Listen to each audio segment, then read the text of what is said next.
So Neha is the product consultant, trainer and coach, and is focused on bringing people-centered approach to designing business strategy, delivering products and shaping organizational structures. Now, Nina's come back to Agile on the beach for the second time, which is absolutely awesome. So please put your hands together, go crazy, and welcome Nina. Neha.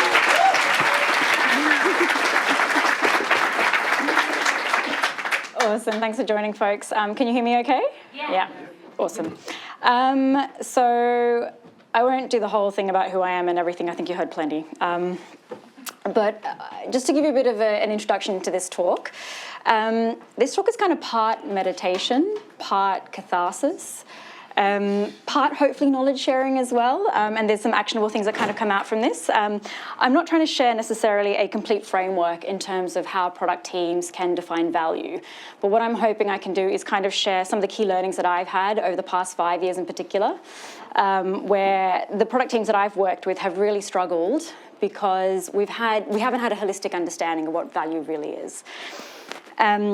So I'll be talking about experiences from the perspective of digital product teams. So just as a quick show of hands, how many people here work in a traditional digital product team? So UX, product, engineer, DevOps, etc. Okay, yep, the vast majority of people. Anybody from sales, marketing, finance, HR, any other areas? Yeah, a few-ish, and then miscellaneous. Cool. So, I mean, I am talking about digital products and from a perspective of digital product teams, but a lot of this is applicable also to services and to physical products and services as well. And in the spirit, actually, of trying to make sure I'm not gatekeeping, I'm going to try to use accessible language. But if at any point I'm using acronyms or words that I don't explain fully and you're not entirely sure what that means, this is a small space. Feel free to just raise your hand or call out, and I'll make sure I explain the concept before we move on. Cool? All right, so let's start with a bit of a story a few clients ago.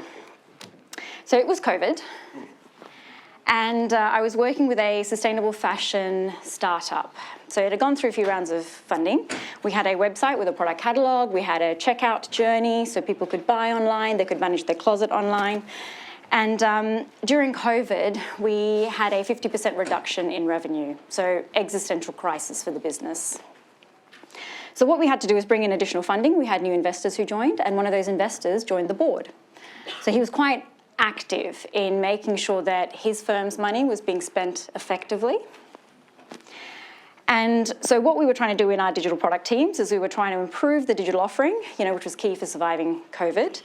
And our C-suite was therefore working very closely with the board and with the delivery teams, a lot more than you'd kind of expect in normal times. So we were making some changes to the checkout journey on the website, and this particular investor from the board had really strong opinions about the flow, the labels on some of the buttons, what the nav should look like. And it was quite frustrating, as you can expect, for the folks in the delivery team. Because they were thinking, look, we're meant to be empowered, autonomous teams. We're meant to be trusted to make the right decisions. We know what good patterns are from a usability perspective. And we're used to being data-driven, or at least data-informed, and we have a lot of evidence to show that the approach that we're taking is probably a better approach than what we've been recommended as an opinion. So the teams were getting quite frustrated. And we see this quite often in a lot of places, right? Like, it's known as the hippo effect. The highest paid person's opinion kind of comes down from on high, and you're kind of given a JFDI, a just effing do it directive. So just as a show of hands, does that sound kind of familiar? Is that relatable for people? Wow, 99% of people here. Yeah, fine.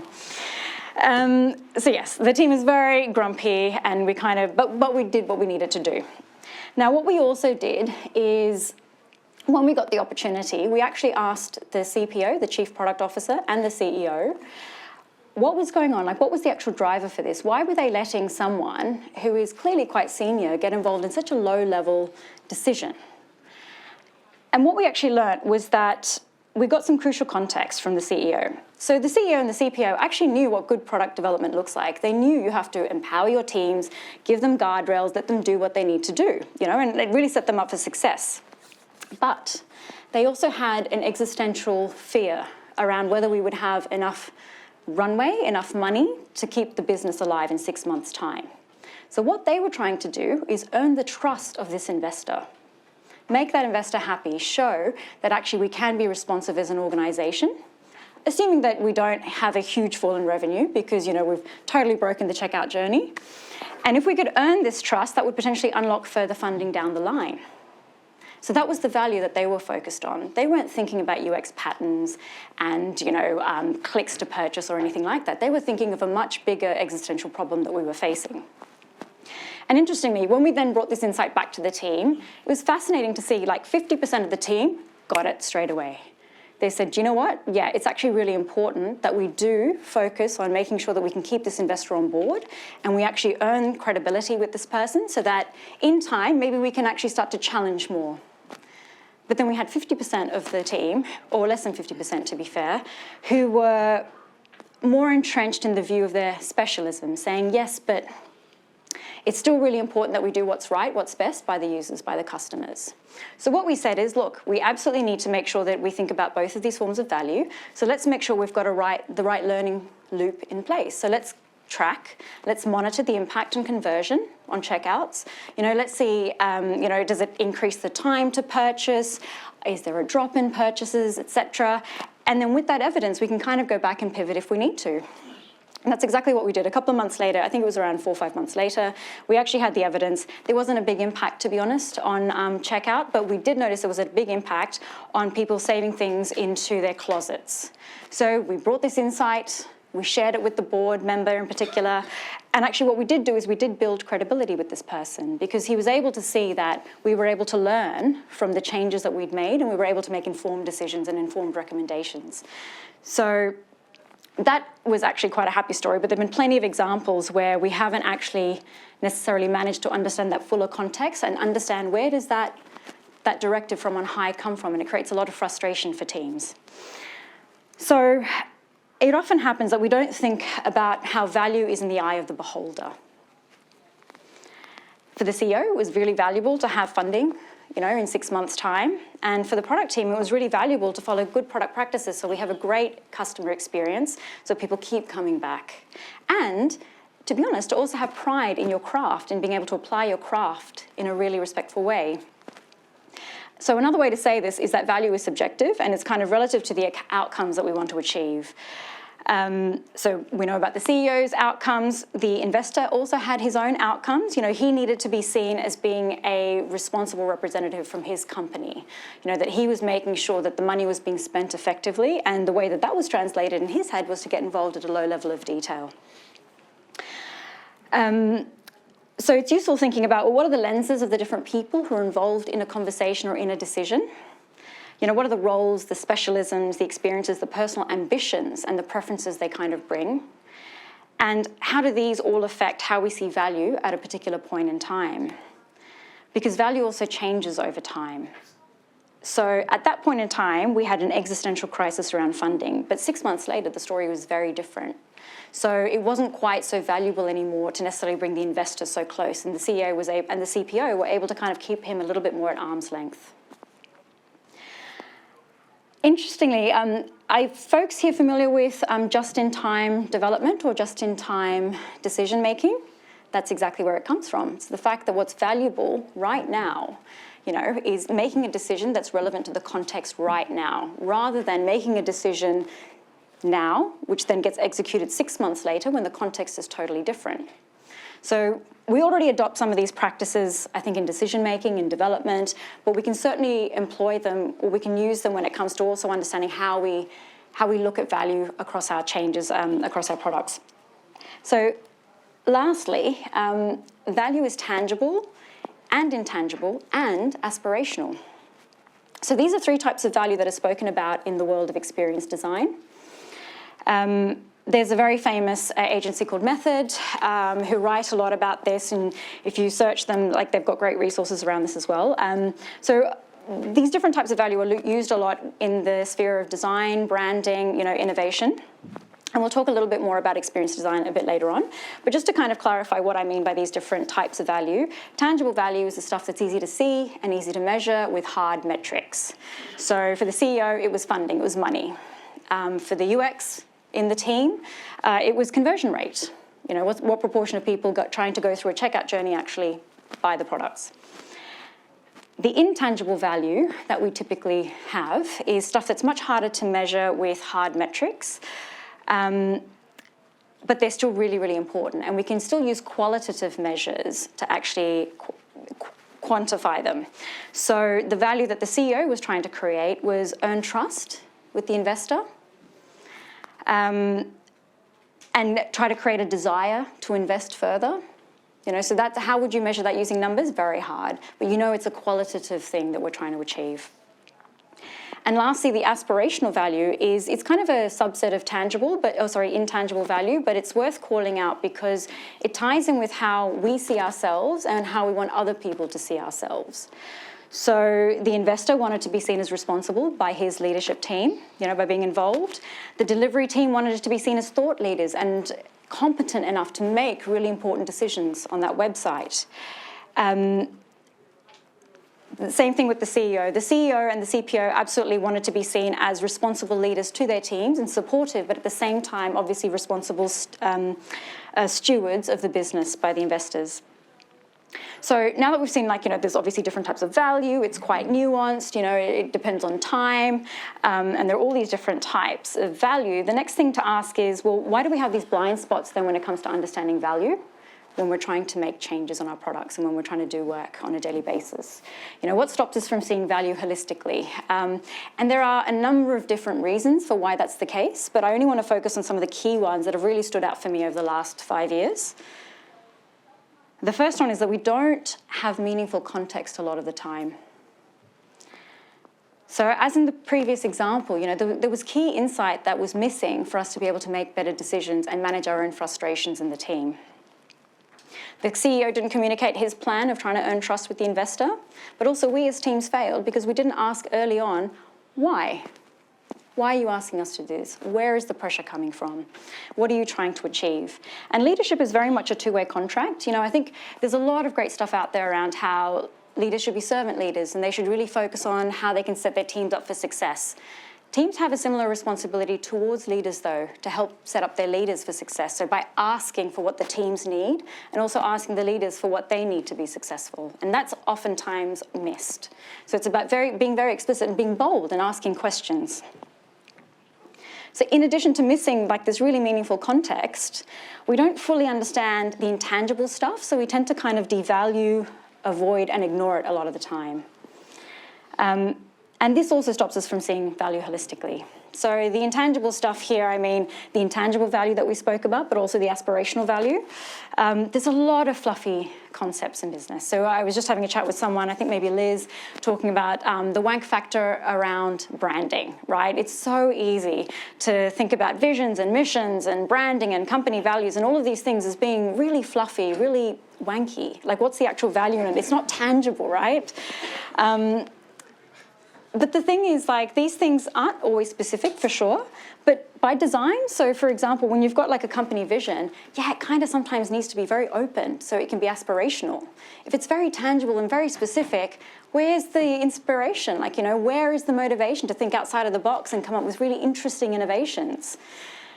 And when we think about things like company values, they often don't get translated into very specific behaviors. We'll have the top 3 company values, and we'll hear in newsletters and on town halls about how it's really important to exhibit these values. But what does it actually look like? My understanding of respect could be different to yours, which could be different to yours. And really strong companies, they can be very explicit sometimes in terms of what the behaviors do look like and what they don't look like very specifically. But it's difficult to do. And the last thing, that it's also difficult to measure because we're used to hard measures like metrics. We're not generally very comfortable with qualitative measures. I feel like we've over-indexed by trying to be data-informed and driven. We've over-indexed for numbers, and we don't know how to make quotes and qualitative insights actually play into that. So it's a bias we need to be aware of. And the classic example is when you look at a company's success, one of the artifacts typically used is a business scorecard or a list of KPIs. Where are the qualitative measures, right? Where are the quotes from customers? Where are the quotes from employees? They're not part of that artifact. So we can have challenges in kind of seeing value holistically. In terms of the intangible stuff, there are two areas where I think it's really important that I would like to cover in the talk today, because it causes a lot of frustration for teams. And I think this is stuff that's actually really important for teams to know. So it's very much around branding and customer experience and why they're really important for us in our daily jobs. So I believe that we haven't really internalized the fact that people experience the world from their perspectives rather than ours. Sounds super obvious, I know. But I think we get daily evidence that we forget this all the time. So if you think about your experience at Agile on the beach, you have come in here, you're listening to this talk, maybe the ambience is great, it's not too hot, not too cold. I suspect you're not really actively thinking about the features and the specifications of the chairs that you're sitting on, or the height of the steps that you walked up, or the hardness and the texture of the table in front of you. You're having an experience. That's what you're engaging with. You're not engaging with the specific products and the characteristics of those products. So this is how we engage with the world. We have experiences.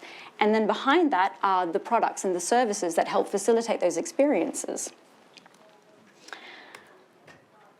So what we need to do is, rather than look at our customers through the eyes of our product, we actually need to flip it, and we need to look at our product through the eyes of our customers. And that's a hard thing to do, since we're so removed typically from our customers. So an example from yesterday, my cousins and I were trying to buy tickets for a festival in India. And for some reason, this is the only festival in the world that doesn't publish its prices before you actually buy the tickets. So I had no idea how much money I needed in my bank account. None of us did, right? So we all were on a WhatsApp call. We had multiple cards ready just in case we weren't able to use some of our cards because it was an international payment. And we'd had problems with Indian payment gateways in the past. So I had my credit card, my Monzo card, my Starling card. So Monzo and Starling, if you're not familiar, are digital banks. So everything is on your app, on your mobile phone. And it's very lucky that I did have multiple cards, because I first tried my credit card, didn't work. Tried my Starling card, got locked. So I had to very quickly figure out, should I unlock the card and then try to pay, or transfer money to my Monzo and try that? But I had a couple of options at least at my disposal. So I didn't care about, when I went into my Starling app, what was the layout of the screen, where was the balance, how many clicks to unlock. I didn't care about any of those things. I needed to do these tasks quickly, all the while looking at the screen and seeing the available tickets go down by 100 every second. So that's actually what I was experiencing, right? And that's what people need to design around, these real-world scenarios that people are experiencing. So again, I feel like it's such an obvious statement, but we oftentimes don't think about our customers first. We think about our products first, and then we try to interpret our customers through that lens. So it's really about kind of flipping it.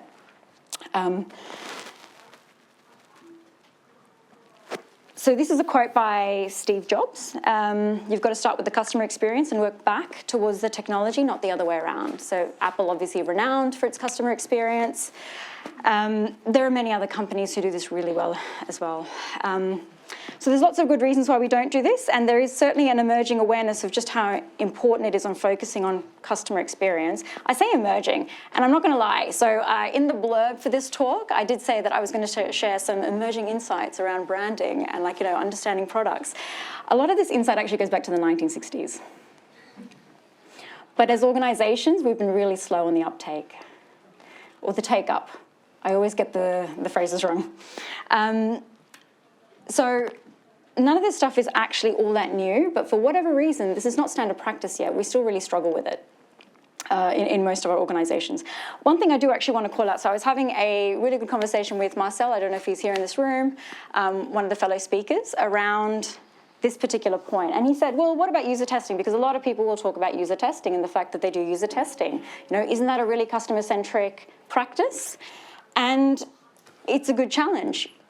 But user testing is generally around a very specific task, a very specific activity. It's not understanding the end-to-end customer experience and what customers are doing. Again, it's still very specific around whether your product is meeting the needs of that customer for doing very specific things. So what we're talking about here is actually elevating, going wider, and expanding our view of what it is that we're trying to achieve.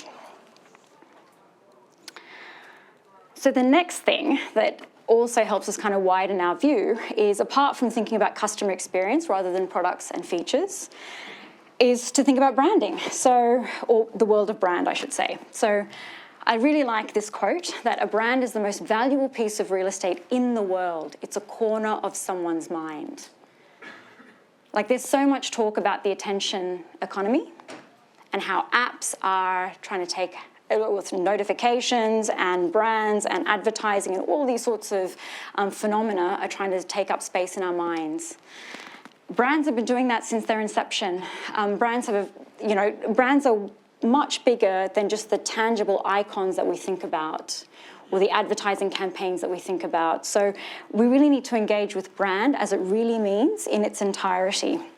So just as a quick kind of 101 definition, there are many definitions for brand, and there are many people here who will come up with, or who have even maybe more nuanced descriptions, but this is one that I found that really resonated for me. The brand is kind of like a wraparound for everything, for all of the activities that we have within our organization and the impact that we have on our users. So if you think about that large circle there as the brand, there are aspects around the business's strategy, like the mission, the vision, the core meaning of the brand. Like, are you there like Nike to inspire people to be athletes? Or are you there as Amex to give security and comfort that you can afford and do things that you need to do?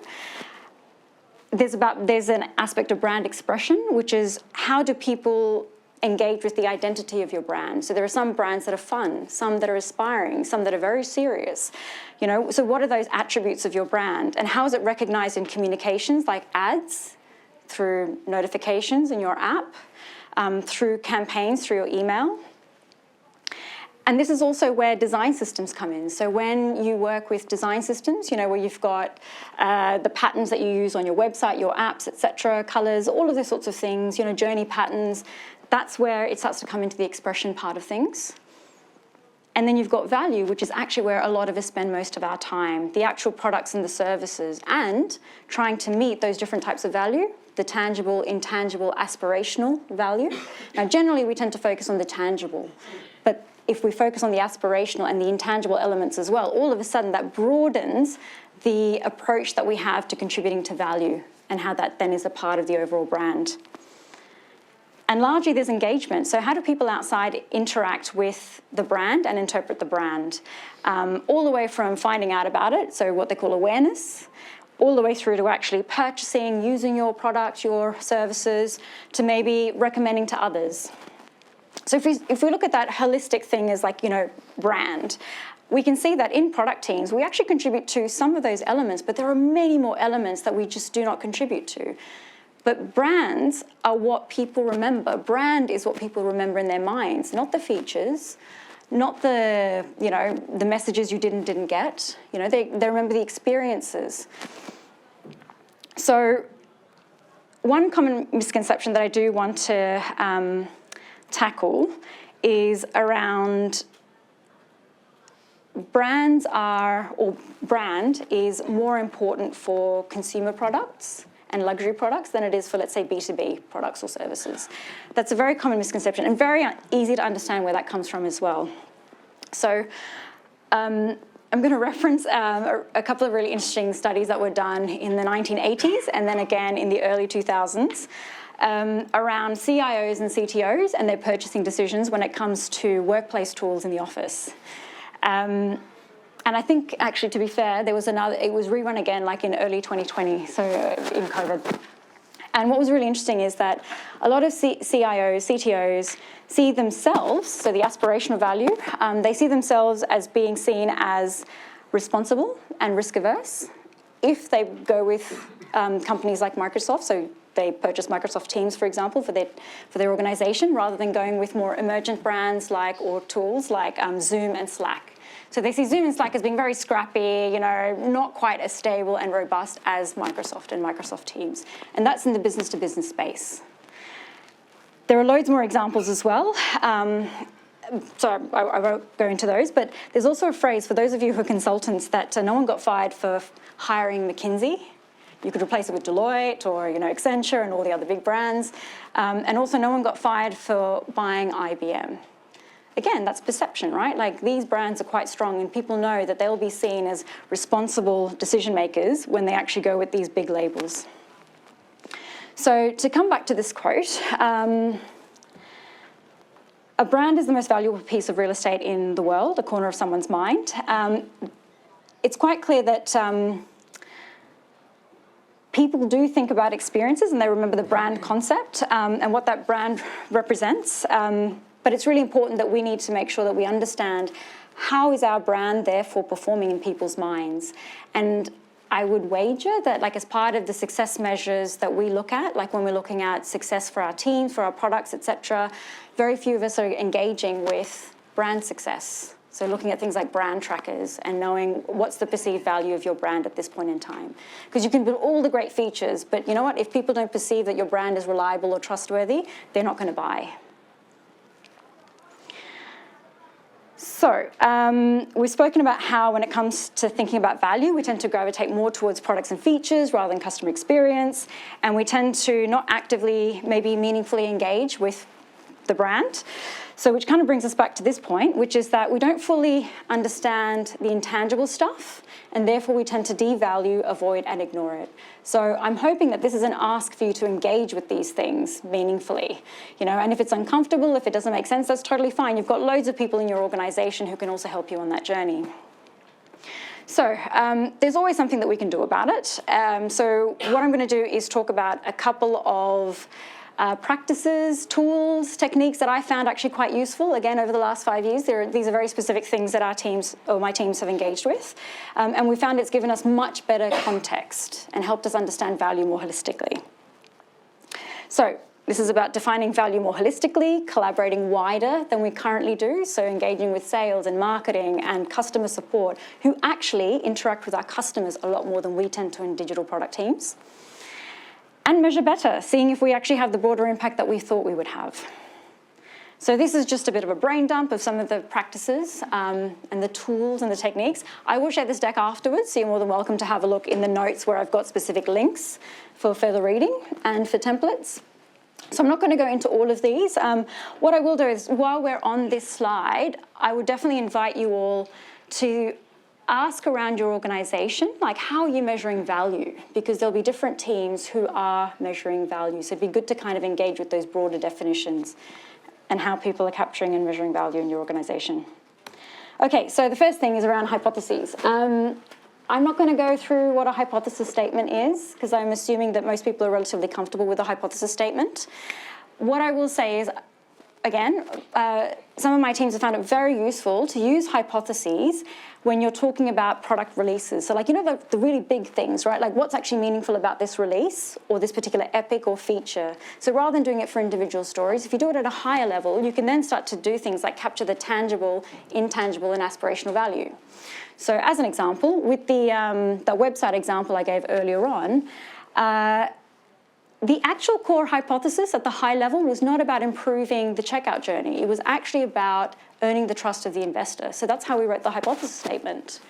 And what we said is the health metric to make sure things don't go belly up is to monitor conversion rate, is to monitor speed of conversion and other things like that. So it's about really writing down what we actually mean, rather than doing the mental gymnastics we tend to do with our product tools. Write down what we're actually trying to achieve. Another thing that teams have found really useful is to do customer experience maps and customer journey maps. They're similar but different, but the idea is go wider than you're currently going. You know, understand the customer experience across your different products and services. It doesn't have to be just for a specific product. And understand, what does the daily life of that user look like? Now, a thing that actually, again, requires a bit of time and effort, but has huge returns, is to think about not just that first time a customer kind of goes through the journey of interacting with you and your brand, but also what's it like on the 100th time? Because maybe it's great for the first 5 times, but actually after 100 times, certain points really start to grate on customers. So again, time and the perception of value are really important. They interplay quite a bit. So this is the sort, and that's why this is the kind of artifact that's a living, breathing thing. You need to keep coming back and keep kind of revisiting these sorts of artifacts. And again, a lot of people will focus on things like the actual journey, the actual steps. That's a little bit less important than what were the pain points and the opportunities, the realization of the tangible, intangible, and aspirational value, and where you could actually maybe meet some of the aspirational and the intangible needs. We've also got brand trackers. Out of curiosity, has anybody seen a brand tracker before? A couple of people, yeah, great. Not the most interesting artifact to engage with, I have to say. Depends on the brand tracker, like every organization does it differently. But can be incredibly insightful. So there's a lot of research that's been done by the Ehrenberg Bass Institute, if you Google them, and there's a link here, around mental market share. And how much mental market share does your brand have? Super fascinating. It's interesting just reading the literature without even necessarily measuring it for your own brand. It also helps you understand how other brands are, or how you're interacting with brands that you come across in your life. So brand trackers are different across organizations. They can be very simple, like Excel spreadsheets, but they can also be dashboards through tools like, Qualtrics and others that I've seen used by organizations. But the main thing is that there are certain key attributes, I guess, that you would have in a brand tracker that tell you the health of your brand. So stuff around awareness, for example, stuff around sentiment, brand attitude, how people think about your brand at a point in time. And again, really interesting to engage with. I gave the example earlier on about, you could be building a great product, but if your brand reputation has gone down, it doesn't really help building better features. And we've got a classic example from 2017 when there was the Delete Uber campaign. Uber went through a spate of really bad, it's just not bad PR, it's just mismanagement, price gouging, a whole bunch of various things. And within a year, I think it was something like 20 billion got wiped off their valuation. That's huge. So can you imagine being in a product team and you're still trying to build the right features, do all the usability testing, but what's the point? People are deleting your app, right? Your conversion rates, your usage rates are going down. So even from the perspective of knowing how stable is it working in your company, engaging with your brand tracker is an incredibly powerful activity. Cool. And then lastly, there's something called the value stick. It's a framework that Harvard Business School published many years ago to talk about how you can have a value-driven or value-based strategy in your organization. Out of curiosity, has anybody come across this, read this, used this before? No, okay. Yeah, not many organizations use this. I've only seen this used twice. The idea is that every business is creating value for three parties at a high level. For the customer, you want to create customer delight. For the actual organization, you want to have a margin, a healthy margin. And for the suppliers, so suppliers here are the people who are providing the resources that help you build the thing that you're building or sell the services you're selling. So it could be employees and or any of the actual suppliers for your services or for the raw materials. So the idea is that from the very top to the very bottom, you've got the entire value that gets created through all of those activities. And what you want to do is you want to increase the value. You want to push the top line, the willingness for customers to pay, that WTP, you want to push that up. And in terms of the willingness to sell, which is your supplier's willingness to sell to you, you want to push that down. So what this actually means is you can take different approaches to how you approach your business strategy. So if you kept price as a consistent, let's say you didn't increase price, but what you did is you provided a better and better customer service for people. What ends up happening is that willingness to pay goes up. So they're not paying, customers aren't paying you more, but all of a sudden they'd be willing to pay you more because you're providing them with a much better offering. Similarly, if let's say you're treating your employees really, really well, so you're still paying them at where that cost line is. You're not increasing the pay for your employees. But the cut that they would potentially take, or is in the amount of the salary that they would take, the minimum salary rather that they would take, goes down because actually they're getting a whole lot of other value from working for you. And you've seen this in organizations, particularly in the Silicon Valley, where actually maybe people weren't paid the best, but they had amazing services. You had dry cleaning on site, even though you had no bonuses. So the idea is that you can push things up and down. You can push the willingness to pay up. You can push the willingness to sell down. You can also move the price up and down and the cost up and down, but they all have different implications. But what this highlights is that if you push price or cost up or down, you're not creating more value. All you're doing is you're squeezing value from different parties. So it's a really useful tool for having conversations around what are the choices that you're making and the trade-offs that you have in your organization. And there's no right or wrong, because you use tactics at certain points and then longer-term strategies at other points. Cool. All right. So coming back to this, a bunch of other sort of practices that you could look at as well. Again, there's some links in the notes to read up more about these sorts of these tools and whatnot. But before we wrap up, I'd like to leave you with a quote from Professor Clayton Christensen. Have folks come across the professor? Yep. He's written a lot of stuff in, he's done a lot of research as well in the Harvard Business School. He wrote quite a few iconic books called The Innovator's Dilemma, which is one of them, The Innovator's Solution as well. And he's the one who really popularized, he didn't come up with it, but he popularized the jobs to be done framework. So there's interesting readings around that as well. And he basically said, new products succeed not because of the features and the functionality they offer, but because of the experiences they enable, how they really solve problems for people. So if you'd like to read more, geek out in some long form, these are 4 books that I've kind of referenced in this talk. So there's a book called Experience Design, a framework for integrating brand, experience, and value. It provides a really good understanding of brand and how it wraps around the organization and all of our activities. It's more frameworky, so it doesn't necessarily go down into the very specifics in terms of activities, but that's where you start to get into the second book, which is Better Brand Health, which talks a lot more specifically about brand measures and metrics and shortfalls around them. Competing Against Luck is a great book talking about customer and business success and how these things tie in together. And a really practical book of templates and exercises is Mapping Experiences. It's kind of in the canon for UXers and service designers, I know, for many years. Again, very useful to kind of read through it to understand how to use some of these artifacts like blueprints and customer journey maps and experience maps as well. Right, so that's basically everything around, what I've observed in the last sort of 5 years, some of the tools and practices that we've tried to broaden our understanding of value with the teams that I've been working with. And I have to say, it still does get frustrating sometimes, because sometimes you can still get a little bit myopic and you're so in a heads-down delivery mode, it can be hard to take a bit of a step back. But I've definitely found that some of these practices have been really, really effective. And what it's also done is it's really helped break down the silos between some of the other folks in our organization. So some of us are having a talk, just a chat a couple of minutes ago about how important operations are, customer service and operations. Oftentimes, more than marketing, more than sales, more than user researchers, they're the ones who actually have the most contact with actual customers, yet we devalue them.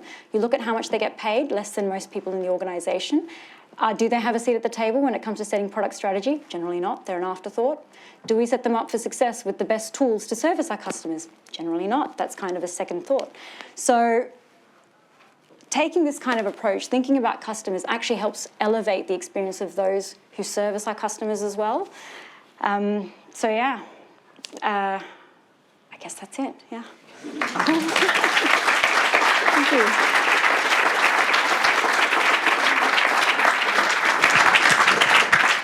Thank you so much, Neha. That was fantastic. Questions from the audience? Any takers? Oh, yes, James.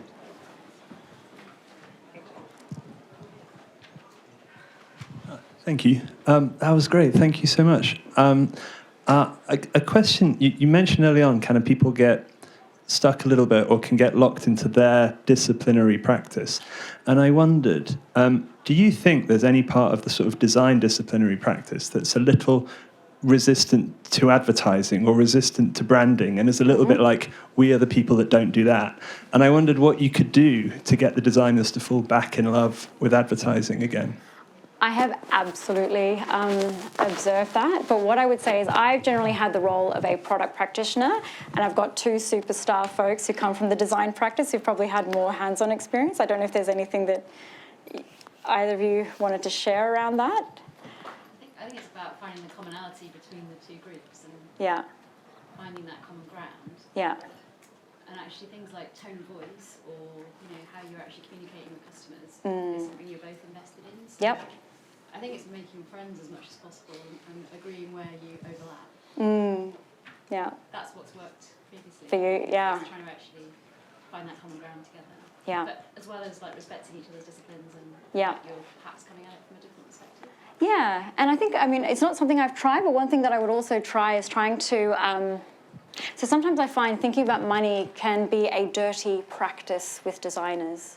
And I think, not all designers, but with designers that I've sometimes worked with, and I think I don't know whether it's trying to overcompensate for the fact that organizations have traditionally been quite commercially driven. So we're trying to overcompensate and really represent the customer, but we really need a balance of both of those things. And advertising is very much in the commercial space. So I think it's quite easy to be able to push back against it and go, well, it's just about money, it's not tangible, it's not about, actual value for customers. But maybe also reminding them that actually advertising touches into that aspirational value, which is also important for customers. And it's the thing that designers may not engage with in quite the same way.